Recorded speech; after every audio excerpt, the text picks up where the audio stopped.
Pria ini adalah orang yang paling pelit di dunia. Setiap kali belanja ke supermarket, dia hanya membeli barang paling murah atau yang sudah hampir kadaluarsa. Di kasir, dia selalu mengeluarkan setumpuk kupon dan akhirnya hanya membayar 85 sen.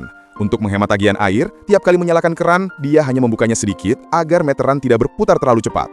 Ketika pasta giginya tersisa sedikit, dia menggulungnya dengan tangan sampai benar-benar habis.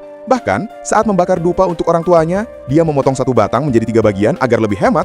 Untuk sarapan, dia hanya makan 1 butir telur setiap hari.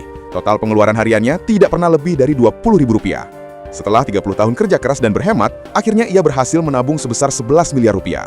Namun, tepat ketika dia bersiap pensiun untuk menikmati hidup duniawi, dia tiba-tiba pingsan di dalam lift. Di rumah sakit, dokter mengatakan ia punya tumor otak.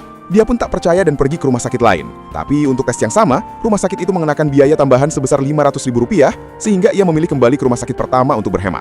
Sayangnya, saat itu tumornya sudah semakin parah. Dokter berkata, hidupnya hanya tersisa 30 hari.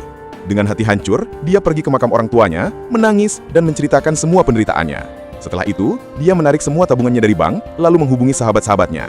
Mereka memesan hotel mewah, makan makanan mahal yang belum pernah mereka coba sebelumnya, menyewa mobil sport dengan harga 16 juta rupiah per hari, bahkan membeli troli penuh koin hanya untuk bermain game. Mereka juga membeli ratusan botol minuman keras, dan ketika tak sanggup menghabiskannya, mereka memberikannya kepada para pelayan. Pria itu bahkan pergi ke pemakaman untuk memilih tempat kuburan terbesar untuk dirinya sendiri, serta membeli uang kertas palsu senilai 1,6 miliar rupiah untuk dibakar sebelum ajal menjemput. Dia juga memesan riasan jenazah profesional supaya semuanya sudah siap. Namun di hari terakhir hidupnya, dia pulang ke rumah dan tanpa sengaja memakan sosis yang sudah kadaluarsa. Tak lama kemudian dia jatuh pingsan. Teman-temannya mengira ajalnya sudah dekat dan segera membawanya ke rumah sakit.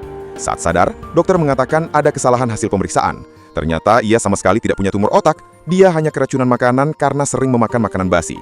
Mendengar hal itu, dia pun menangis. Semua tabungan seumur hidupnya sudah habis dalam hitungan hari. Jadi, apakah kamu mau menghemat uang sama seperti orang ini?